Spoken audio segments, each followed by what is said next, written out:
welcome to today's webinar. Today we have a very exciting and unique use case that we will be going through together with Real Response and Australian Royal Air Force, talking about how you can leverage mixed reality for medical simulation and training. And today we will be going through all of the potential pitfalls, the benefits of using mixed reality, how it's different from traditional simulators, and you'll also learn what are simsins and why you would potentially want to avoid those when designing mixed reality simulators. We have a special guest here today. So together with me here on Varjo headquarters, we have Ben, co-founder of Real Response. Then on the line, we have Flight Lieutenant Ben James, Chief Instructor, Health and Operational Conversion Unit from Royal Australian Air Force. Then we have Dale, CTO from Real Response, and Nash, Head of Software Engineering at Real Response. Before we get into it, for those of you who don't know, Varjo is, we do the world's most advanced virtual mixed reality products, both hardware and software, that allow you to then crack those most advanced use cases for medical training, for example. Ben, could you tell us a little bit about who's Real Response and what you guys do? Thanks, Marcus, and it's great to be here in Helsinki. We are an Australian simulation training provider. We were founded just shy of 10 years ago, and we deliver training to close to 30,000 students a year in live simulation. We also have a serious games team which creates virtual and mixed reality training products for our customers, one of them being the Royal Australian Air Force in mixed reality, which we're going to go into quite a bit of depth shortly. Yeah, thank you for joining today. And a couple of things about the practicalities. You can submit your questions anytime during the webinar, and we'll take our time at the end of it to answer as many of them as we can. So what is then mixed reality? This could be very familiar for many of you, but those of you who haven't heard about it before, it allows you to combine physical and virtual realities together. So VR means that you're fully isolated in a virtual world, but mixed reality allows you to then combine some of the physical elements of this real world to that simulation, which then allows you to do things that wouldn't be otherwise possible and train for things that are crucial for medical training, for example. So Ben, could you walk us through the Blue Room solution? Sure. What we're seeing here now is a 3D model of a C-130J Royal Australian aircraft. We modeled this based on images that we took on our training mission. And our model's great. It's good. It's a good model. We're really proud of the model. But there's a lot of great 3D models out there. And we'll show you the magic in a second. In this experience, you've got the XR3 headset on. You look up, this is what you see. You're seeing virtual avatars that are interacting with the virtual patient. Again, cool. Really good stuff. I'm impressed with the work.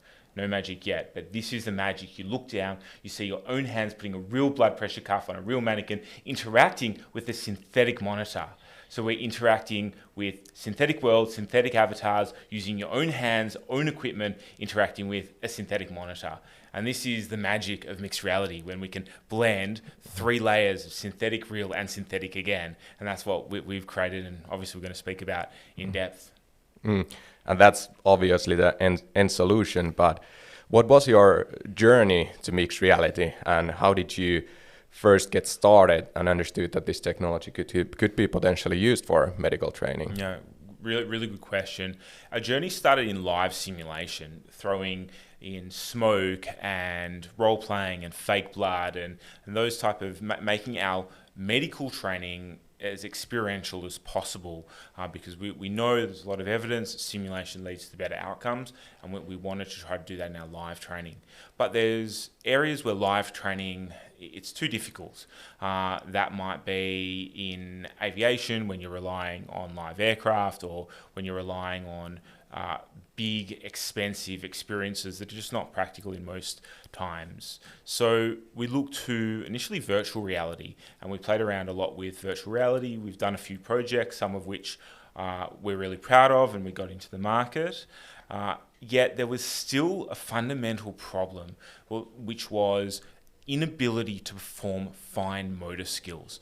As a paramedic, and my background is paramedicine, and I've been doing that basically since I was 19, it is so critical to have a training experience where you can have the dexterity to take out a cannula, an IV cannula, and insert that and thread that into somebody's vein, or practice an airway intubation.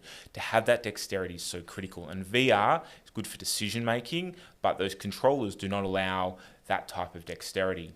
So we started looking what was possible, and I came across Professor Bob Stone's work in the UK in collaboration with the Royal Centre of Defence Medicine, and he did some amazing work on a mixed reality medical simulator back in, I think it was 2016. He finished off that project, and I saw that, and immediately I was very inspired by his pioneering work and realised mixed reality has to be the way forward. When I saw the XR3 come out, I realized this is an almost off-the-shelf solution for mixed reality. I need to start using this. So pretty much as soon as I could, I bought one, and we started playing around with it. I pitched an idea for a mixed reality simulator for aeromedical evacuation and rear cabin crew training to what was called the Australian Defence Innovation Hub, our version of the US's DARPA. They looked at our solution, said, yeah, we like it. Here's a little bit of money to get going. And we started playing around and seeing what we could do with this XR3 in mixed reality.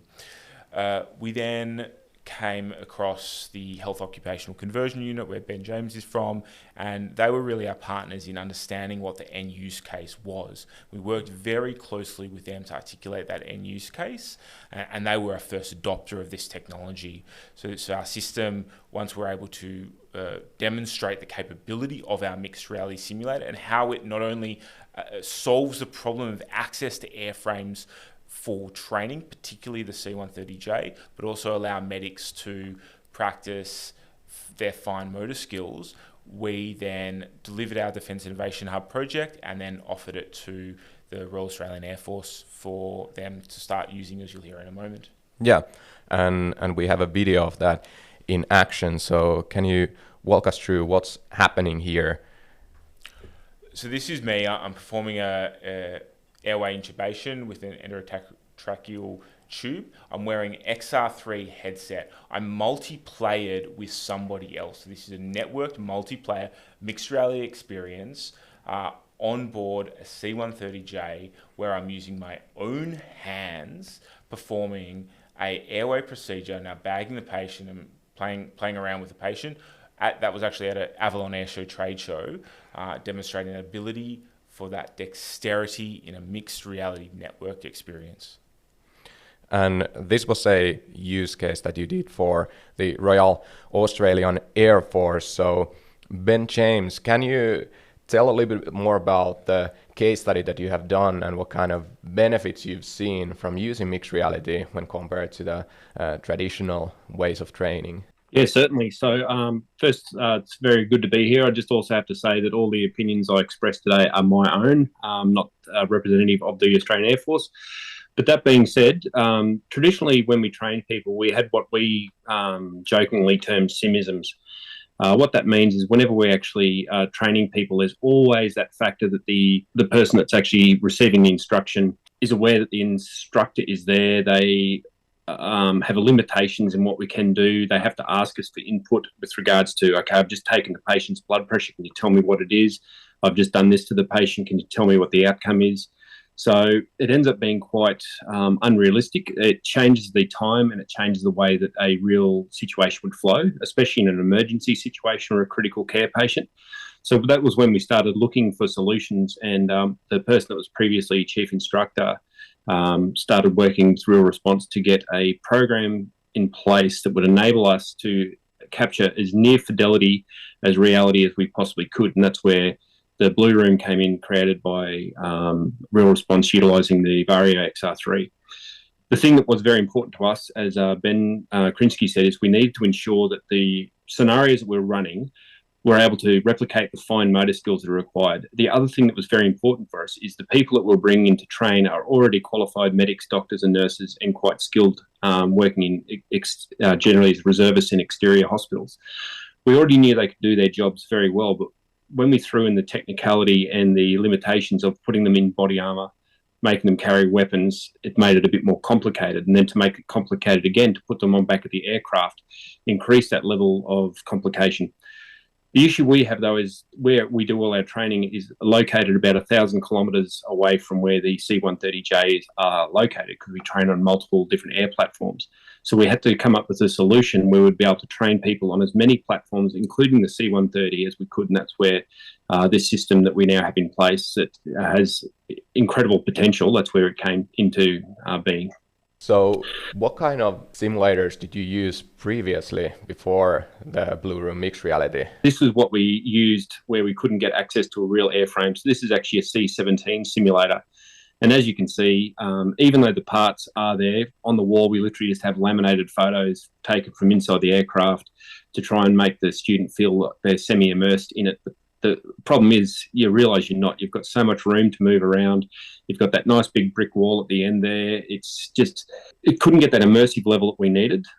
So even though we could train them on the technicality, as Ben said, a lot of the stuff that we're training here was on procedures, processes and systems, but to actually get that fine motor skill, that dexterity, coupled with doing it in real time, was something that has never ever been able to be achieved properly in any training system that I've been involved with. So when we heard about this opportunity, we jumped at it.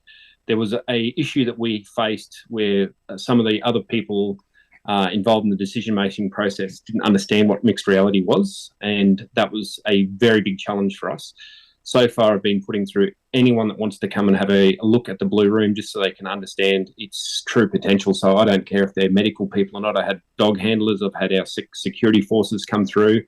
I had the third in charge of Air Force come and have a look at it, and he was blown away. So people are now realising that the limits that were in place for traditional training probably are going to be greatly reduced with the new thing. Because, I mean, as you can see there, that's okay for training. You know, we've got a mannequin there, but it's a low-fidelity looking mannequin, although it can do some significant things. It is a 3G model from Laerdal, so it's SimMan. So it is quite capable, but at the same time, it looks like a mannequin. It looks like a dummy. It doesn't get you the full buy-in that we really needed, coupled with the fact that the surroundings, once again, does look a bit fake. So we had to try and solutionise something that worked better. So that was where the Blue Room came in. Yeah, and this is there it is. Yeah, this is what you ended up with. You mentioned some of those sims that you had in the past. What were some of those that you were able to eliminate with this Blue Room solution, and what are some of the potential existing ones that you still have to tackle? Yeah, so the biggest win from my point of view, from a training point of view, is when we put that artificial wall in place, the students can't actually see the instructors anymore.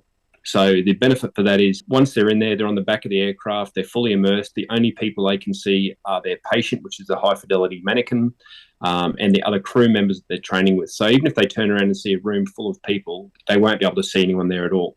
So the good thing is you lose that fishbowl environment. Sometimes you feel like, I'm sure everyone's familiar with whenever you might be quite skilled at doing a certain task or procedure, but when you've got people watching you, suddenly you'll fumble it and you'll drop the ball. So removing that was the number one awesome bit of sims. And the other thing that we're able to do is through the use of the haptic floor, which has been installed, as well as the high fidelity visuals, coupled with the fine motor skills that we're now able to participate in, coupled with the fact that the Varjo XR3 headset is such a high resolution unit, so we can actually read the fine details on the vial. So when we actually look at drawing up a drug, they actually have to now physically look at that and make sure it is actually, you know, we're talking quite small font size. So when we actually bring people in, there is what I call the wow factor, which is when you actually step into the Blue Room and put the headsets on, and everyone, I have to give them about 15 minutes to look around the aircraft, because everyone's just incredibly blown away with how realistic it looks. But the cool factor is actually the software that Real Response have developed for the Blue Room. and the way that we're actually able to interact with the students directly. So the students won't even be aware that we're there. So when they give a drug, we can see that they're giving the drug. We can make the patient's vital signs react on that digital monitor that Ben Krinsky was talking about in real time. So that previously, if you gave adrenaline, for example, which would normally increase someone's pulse rate, they'd say, I've just given 1 milligram of adrenaline. Can you tell me what the pulse does? And then we go, yeah, it's gone up 15 beats. Now I actually see them give the adrenaline. They don't need to tell me they're doing it. I can see it's happening, and I can increase the pulse rate over a number of minutes rather than giving them the exact details straight away. So that actually slows the simulation down, which is something that often is missed in a lot of simulation training, and that's a big simism for us, is trying to actually do the task in real time and do the task where you may miss or may fail an attempt. We can actually factor that in here as well, rather than saying, no, you've missed that or you failed that. We can actually do it so they have actually failed. So that was one of the big simisms we got rid of. The other things we got rid of were having the complete buy-in that they're actually doing the task because they're able to look around and see other people. Getting rid of that so that all they can see other people on their team, it causes your mind, and I've actually tried it a couple of times in the blue room myself, you actually completely become so immersed that you completely forget the real world exists. And it's a bit amusing knowing that your instructor is actually only about 2 meters away from you, can hear everything and see everything you're saying, but in your mind, they're not there, they don't exist. So that's good. Some of the simisms that have been deleted have been replaced by new simisms with the Varjo headsets and the blue room. But for us, they're not massive limitations. We've already got workarounds for them, and the students shouldn't be too aware. One of the big issues we have is the fact that it's got the 10-meter cables coming out of the back of the XR3. So when the students move around the room, we have to ensure that they don't get tangled up. We've also got the situation that when people have the headsets on, a concern of mine, it hasn't even looked like happening yet, but I'm still worried it's going to, is someone's going to walk with my beautiful, expensive headsets into one of the blue walls. So we have to be very mindful of that.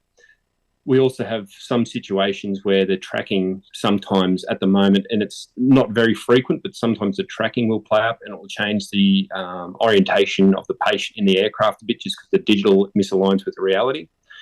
And the other issue that we've found we don't really see it as a big issue at the moment because we've worked on a solution, is that artificial wall that exists between where you can see the people there at the moment and the blue room. When you turn around and face that way, it's impossible to have a real object in there at the moment because it needs that blue background. So we're actually going to be building in a fourth wall, which will actually be between us here. And we're just trying to work out a solution where the instructor will still be able to see in. But working with Real Response, I have no doubt we'll be able to come up with that solution because every little problem that's come up so far, Real Response has been able to adapt and correct it for us quite rapidly. This is a completely new way of training. It must be also a challenge to get people using it. And so what kind of feedback you've received from those that have tried this, and perhaps comparing that to the traditional ways of training? Yeah.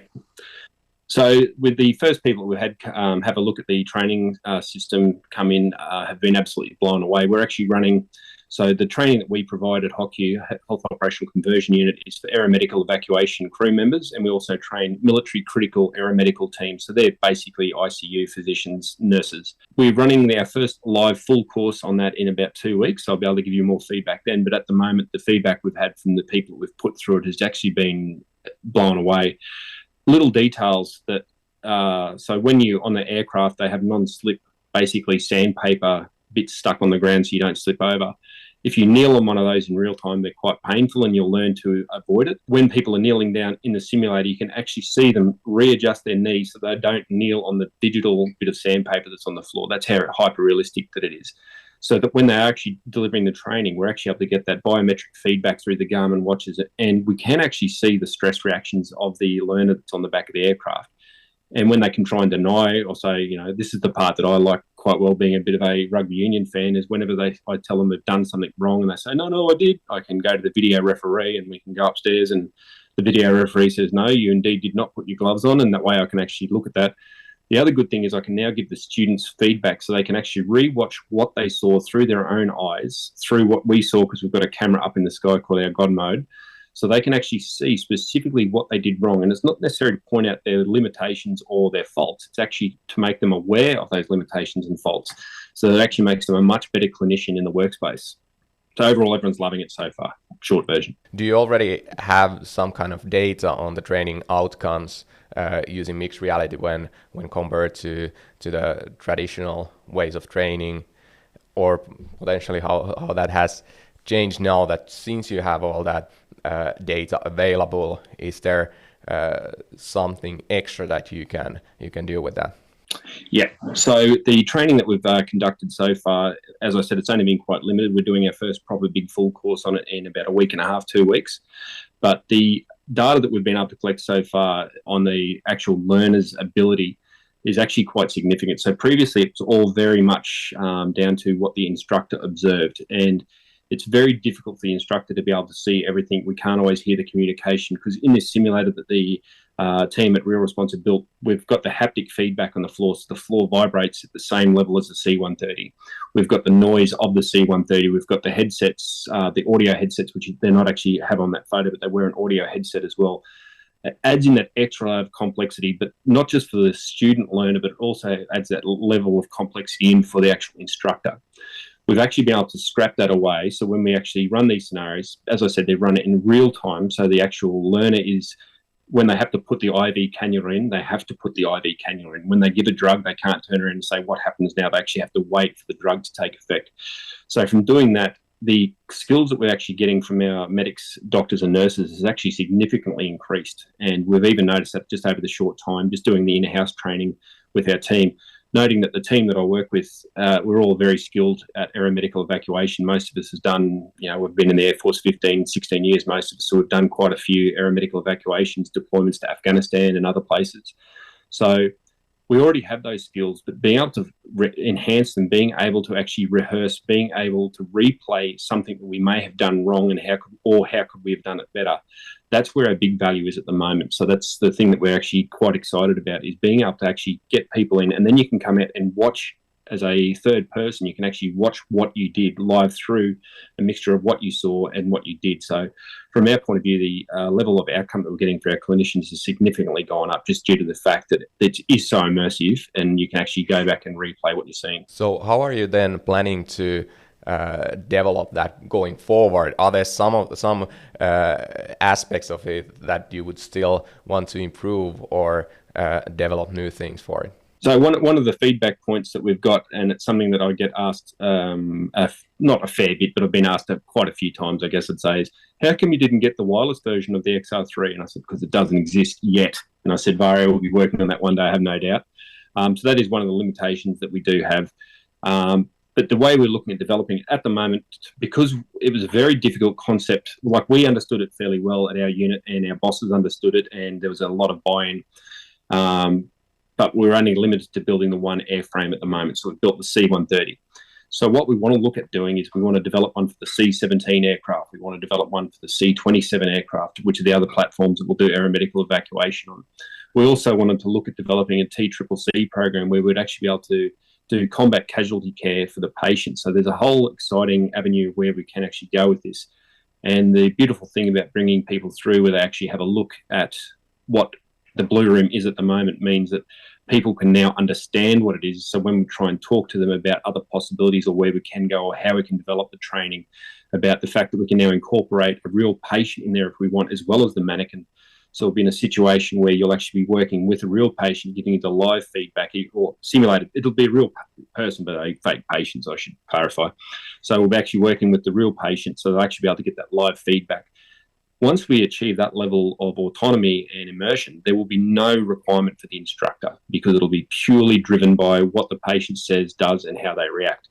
We can do that certainly with the dummies that we have at the moment, but once again, that's a bit of a simism, because the dummies can't talk, the dummies don't feel pain, the dummies don't react, the dummies don't get angry. So this way we can actually, when we can incorporate the real people into the situation, that'll actually completely negate the requirement to actually have any instructor input, that'll be when we've achieved that, we've almost achieved parity with real life, which is what we're aiming for. You test out the pulse from the people, you test out all kinds of signs of stress. How do you see that being used going forward? What kind of other analytics you would like to get from people using the simulator? Yeah, so that's actually going to be probably, that's something we've never been able to do before, so we're still evolving how we're going to do that. one thing that we did find is I've actually, every time I go over, I run tests on the Blue Room a couple of times a day just to make sure everything's working fine, because we still are trying to iron out a few of the bugs that we're getting occasionally. Even when I put the watch on myself, just to make sure they connect fine and they work fine, it's quite amusing when I actually run myself through some of the scenarios we've developed.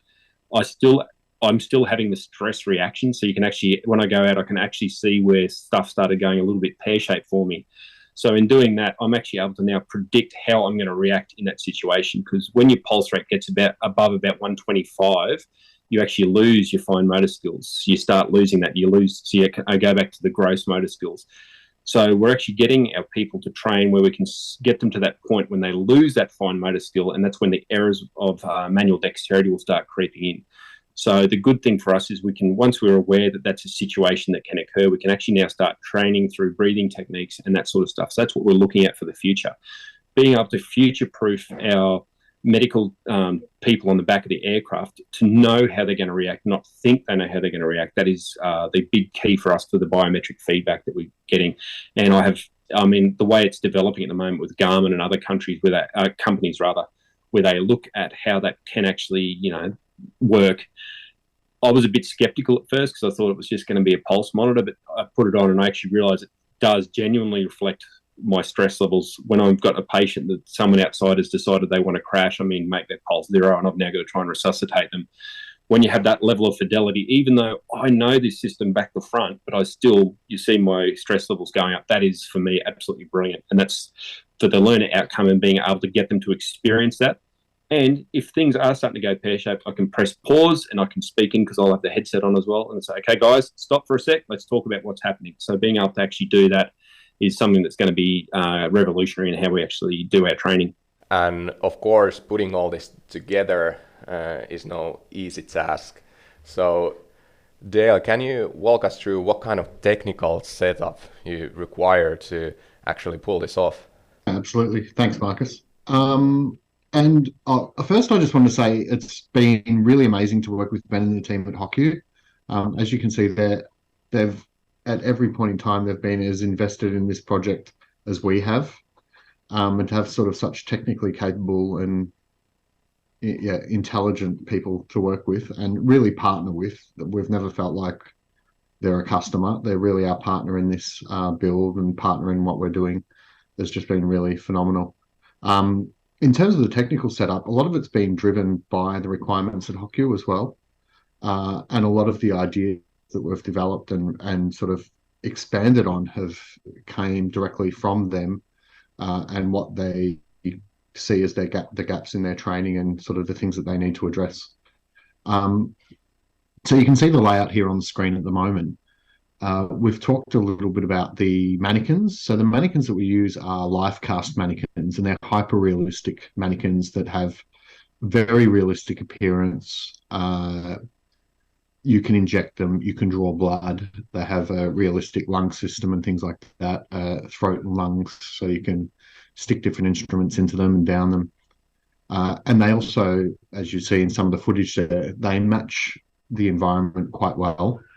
And it just extends that sense that you're in a realistic environment and that you're helping to sort of help a real patient. The other thing that I think we've done that's probably possibly different than quite a few of the other people that are working with the Varjo system is the Air Force really wanted to have 4 learners in the same environment. And we said, yep, we can do that. And then we figured it out. But what we ended up with, and what you can see in the photos there, is that there's 2 different stations. Well, there's basically 1 station per learner, per patient, and 2 learners can work on that patient and 1 facilitator. The facilitator controls what's happening with that patient through the mission control touchscreen you can see there. And then each station actually has 3 very high-powered PCs in it. So there's a total of 6 high-powered PCs running this Blue Room for 4 learners. And each station has 1 PC for the facilitator, which is running the touch screen, which controls a lot of what's happening and renders video and does all sorts of things. And then there's 2 high-powered PCs that are each running one of the headsets. So it is quite a lot of computing power.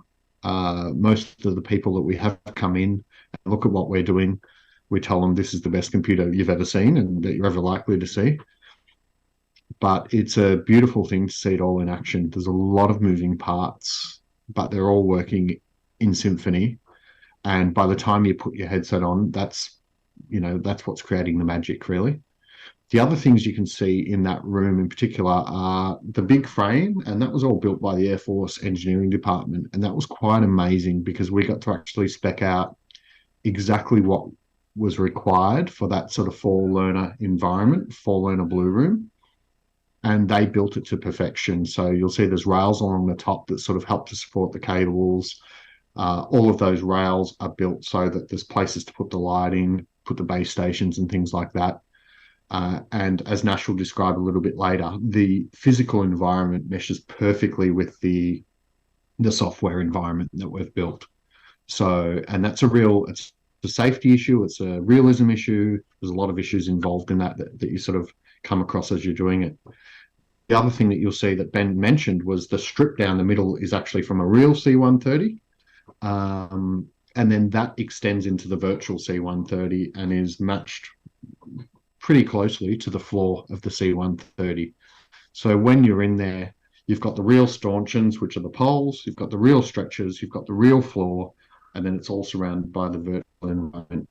And all of that stuff sort of matches to where people get in there and look it around and go, oh, how is this done? Like there's so many different things happening. And you put on the radio headsets, for example, you've got the sound blaring.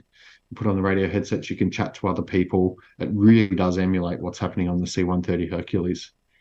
And what we put the most effort into is our mission control app, which is on the touch screen that you can see in the top right-hand side there. And we do have just a short little video which explains how the mission control application works. But for us, that's more than half of the Blue Room. The Blue Room Mission Control application allows facilitators to control every aspect of a learner's simulation experience from a simple touchscreen interface. In this walkthrough, you will see how Mission Control allows you to customize, monitor and record a mixed reality aeromedical evacuation simulation. After selecting users and which biometric devices they are using, in this case Garmin smartwatches, you can then select the loadout you wish to simulate, as well as the surrounding terrain, and then the patient profile you will start with. This simulation caters for two learners, working together to treat a patient. The points of view and actions of each learner are both recorded by the system. Different loadouts can be selected during the scenario. For example, you might want to start treating the patient in a village and then evacuate in a C-130J.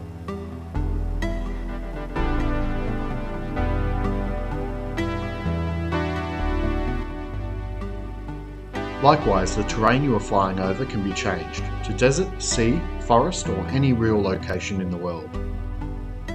In this scenario, we will be flying in the C-130J or Hercules, as we simulate an aeromedical evacuation.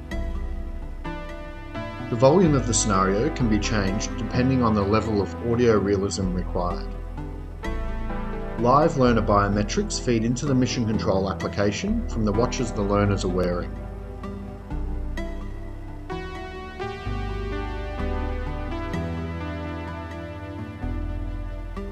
The virtual patient monitor, which the learners see inside their headsets, can be controlled by the facilitator. The facilitator can create changes to the patient's vitals due to changes in the patient's condition, the stresses of flight, or in response to interventions by the learner.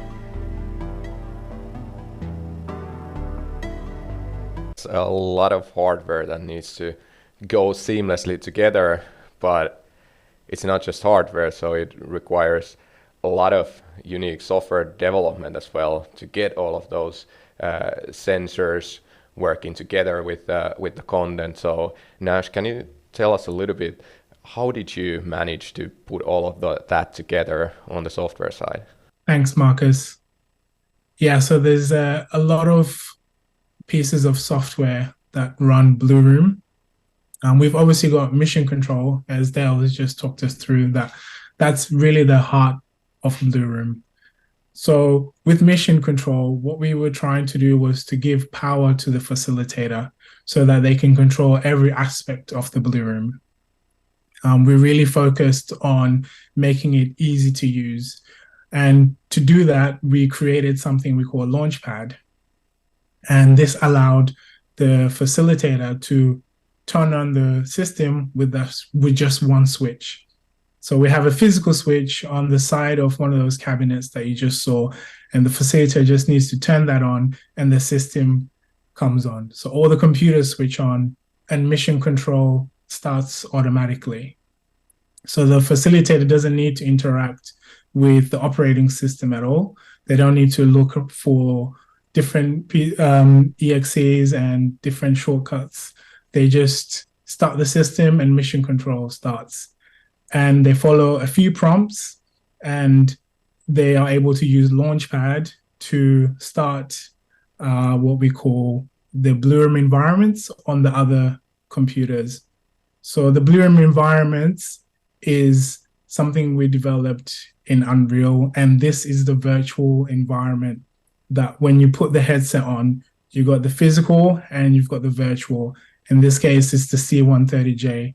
So the synthetic environment is run through Blue Room environments created in Unreal Engine. And we use Unreal Engine for the high quality and high fidelity. We wanted photorealistic visuals to aid in that immersion. And I think we really achieved that. Every time you put it on, it feels like you're on the airplane, as Ben James attested to. We also have other pieces of software running. For example, we've got the system that runs the Varjo. It comes on automatically through Launchpad. So Launchpad launches all the different elements of the Varjo software so the users don't have to do anything. Another unique element of our system is the multi-user, as already been mentioned. And to ensure that this system was running in multi-user, we had to network the system. So mission control talks to the other computers through a network. And as it does that, that ensures that everyone can see the same thing when they put the headset on. So when the facilitator is changing the environment in mission control, that sends out a message through the network and to the other pieces of software running on the headset machines. And the networking ensures that everyone can see the same thing and everyone has the exact same experience.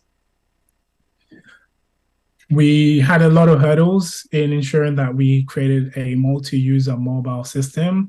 So, you know, if it's mobile because you can walk around the mannequin and you can perform procedures, you're not just sitting down stationary as with other Varjo experiences. We had to ensure that the headsets were tracked properly with the Vive base sensors.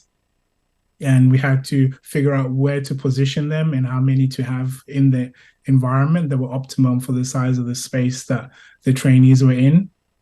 And we also had to look at cable management. As Ben James mentioned, you know, people need to move around. There's 4 users. You could get tangled. So we had to think about how we can manage the cables. We had to look at managing also the lighting as well for an optimum experience. As many people know, that lighting is really key to ensuring a good chroma experience. So you don't have any artifacts when the virtual environment is showing up and the real world is overlaid on top. Another aspect of having a mobile multi-user mixed reality experience is ensuring that the virtual space and the real space are matching. So in this instance, we got the C130J. We had to measure the size of the plane and ensure that we had the same space in the real world. And any physical elements, like, for example, the rails, were matched exactly so that it's not a hazard. So if you've got virtual environments, virtual items that are in the space that are not actually in the virtual space as well, it can get a bit confusing. We've seen people also try to like lean on the poles, the stanchions that are not real and stumble. So safety is a really critical part of ensuring we learned that you have to make sure that you have as little as physical elements as possible in the virtual space. As everyone's mentioned, we've got the biometrics coming into the mission control. So the way we achieved this was to create with the partnership we have with government, is to create a mobile application that connects to the watches to collect the biometric information from the trainees. And from that mobile application, it sends the data in real time to our servers, and mission control grabs that data in real time with low latency to ensure that the stress levels match exactly what is happening in the real world. So this is already extremely advanced stuff that you have been able to pull together, but what is then next for you guys? Well, what would you like to develop even further from here? Yeah, thank you, Marcus. It's pretty exciting what we've done, and my vision and where I see this going is the Star Trek holodeck. That's what I want. You know, as a kid watching the holodeck, being inspired by the art of the possible. And I never want to stop imagining, and I never want to stop the team imagining and pushing the boundaries of what is possible, where we can use mixed reality in as many wild environments and capabilities, all to solve a problem though. We're not doing this because it's cool. It happens to be cool, but we're doing this to solve a problem. And as a facilitator and as a clinician, if I can use a blackboard to achieve training, I'm going to use a blackboard. So where does mixed reality solve a problem? And that's where we're trying to really focus our efforts. Where does this solve a problem? Then let's use our imagination and creativity to try and see how mixed reality can solve problems for us and for our partners and for our customers around the world. And next, we would jump into our Q&A section. I see we have plenty of questions here already, so let's get right into it. Hi, Varjo team. Thanks for this webinar. Do you work with universities / faculties and do randomized controlled trials in healthcare education? Regards, Nino from Slovenia. Thanks for the question, Nino.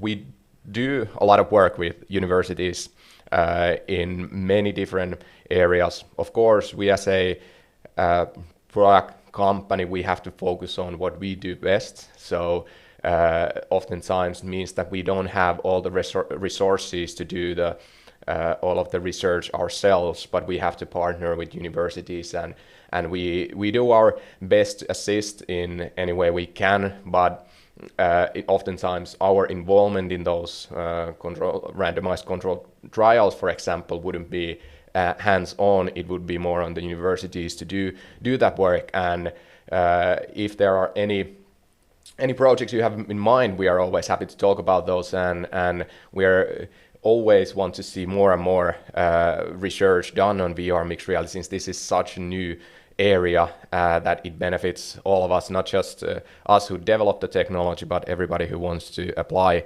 the technology.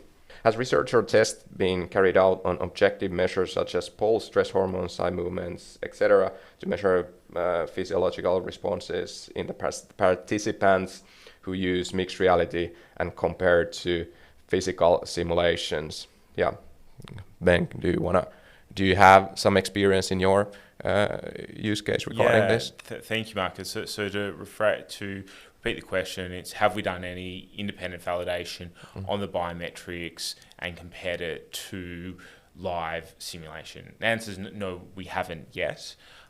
One piece of work that I want to do next is to look at validating the biometrics and the stress levels that we're getting, but B, and this is, I think, probably the most important part, because I'm fairly confident. I mean, we work with Garmin, and we've got from the work that we've done with them, I'm confident that the data metrics we're getting from them are accurate and telling me mostly what I need to know, but what does it mean to the facilitator? And that's the main body of work that I'm looking to do, and we're just working out the funding to how to achieve that, because I'm getting these biometrics in my mission control, but what do I do with that? What does that mean to me?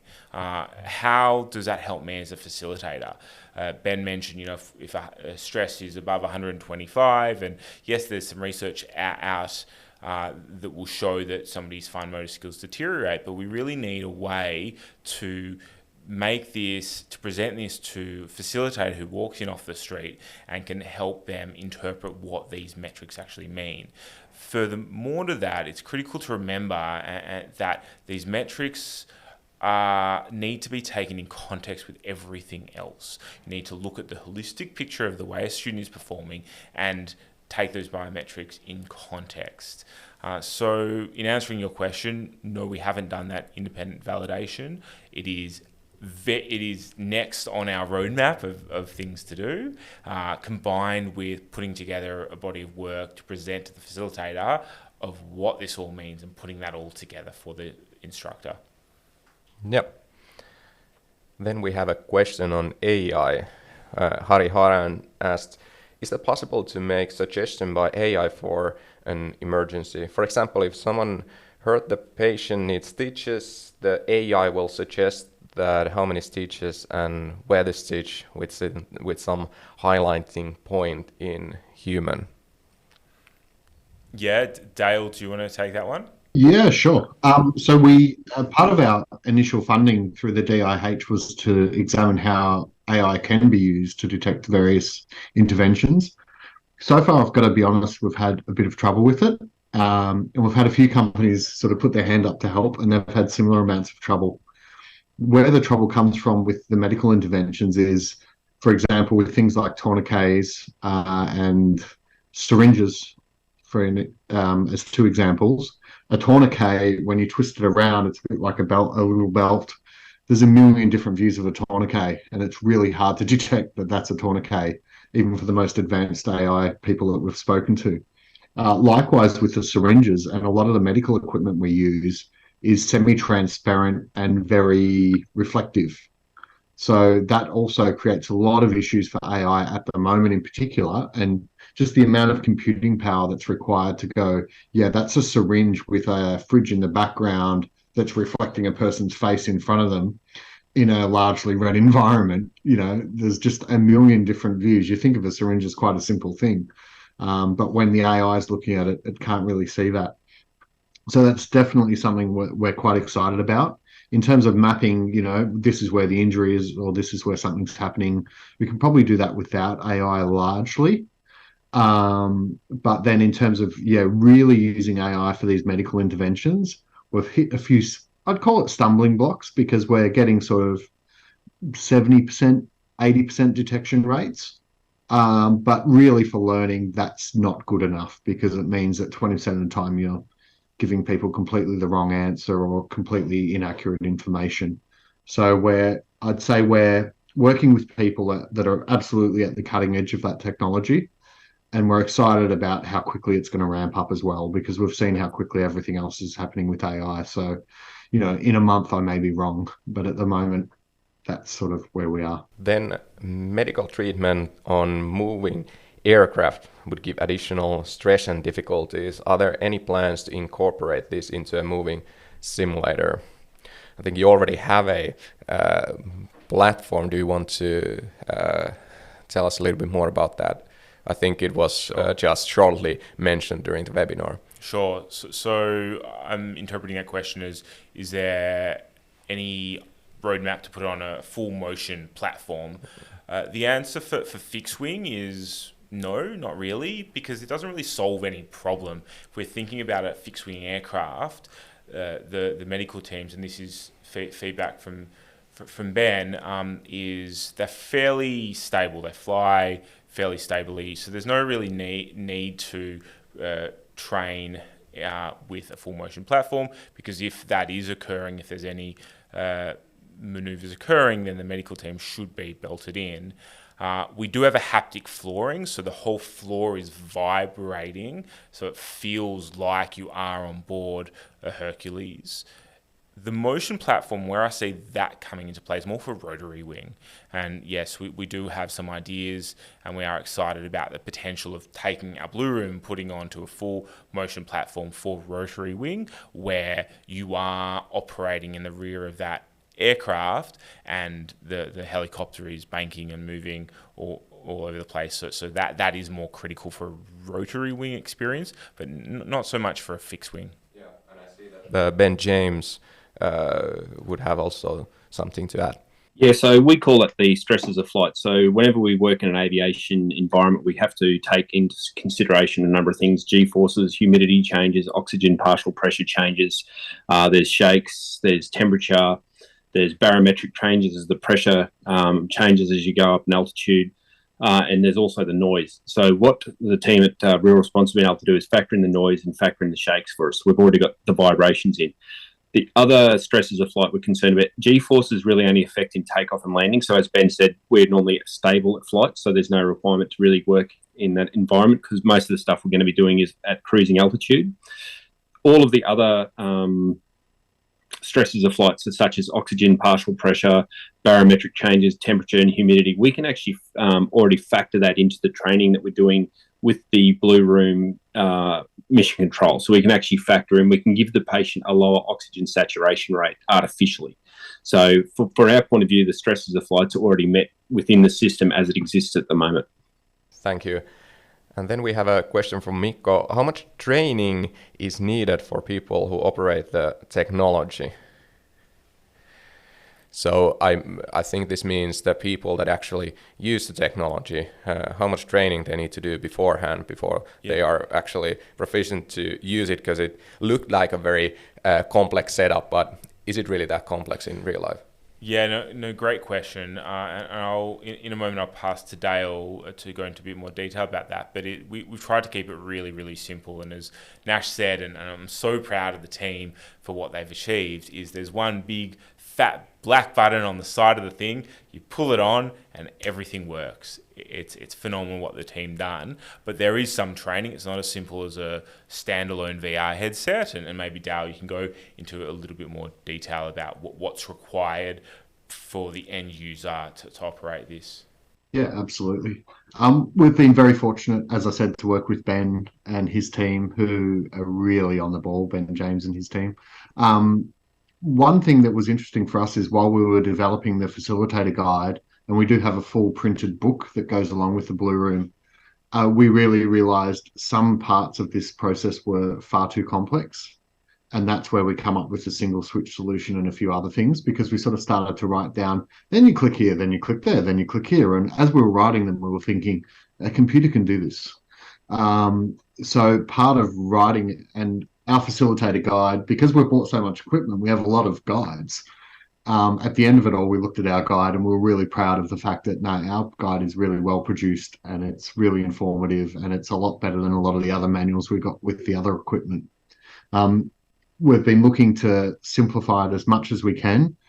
When we delivered Blue Room to RAAF, we spent pretty much probably about 2 or 3 hours doing the training session at the end of that week. That got most people up to speed. But as I said, we've been really fortunate to have Ben James's buy-in, and he's really led the charge on that end. And we have realised that we really need what's known in the health profession as a sim technician, that we are really closely in contact with, we work with all throughout the process, and that we're constantly talking to about how and when things can be done. But really, for an average user, I would say it's in the ballpark of that 2 or 3 hours before they can come in, turn things on, and the troubleshooting might take just a few hours extra. All right. I think we'll have time for a couple of quick ones. Which type of live cast mannequin do you use for drawing blood, etc.? Which type of live cast? So we use, in our demo, in our HQ, we have one of the female, I think it's the Indian female version, and RAAF, Ben, you got the adult male, is that correct? Yep. Yeah. And they're amazing. The team at Lifecast are just brilliant. They've been supportive all along, and we love their mannequins, as Dale said. The level of realism, and they 3D scan real human bodies, and then I'm not going to go into... I don't know exactly how they do their magic, but it's a phenomenal what they do, and you put it on, and people, you don't know it's not real. And in terms of drawing blood, so those mannequins, they've got reservoirs in humerus and proximal tibia for IO, and so we can't actually draw blood like a blood test, but you can. There is a blood reservoir for intraosseous injection. Okay. And then the last one, will you be at AEST this year? I can say from Varjo's side that we will be there, definitely. What about you, Ben? Yeah, no, it's a good question. Yes, we will be. So we'll have Blue Room at AEST in Orlando at the end of the year. We're also going to be exhibiting at Dubai Air Show a week or two before AEST. We'll be at AUSA in DC in early October, and next week I'll be at MSPO in Poland exhibiting this, and the week after in London at DSEI, and always in Melbourne, available for meetings and demos in Melbourne, Australia.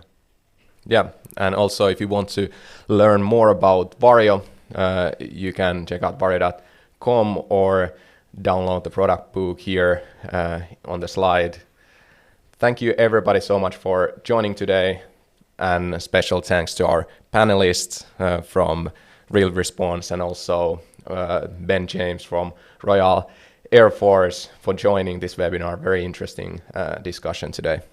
Thank you, Marcus, and thank you everyone for joining.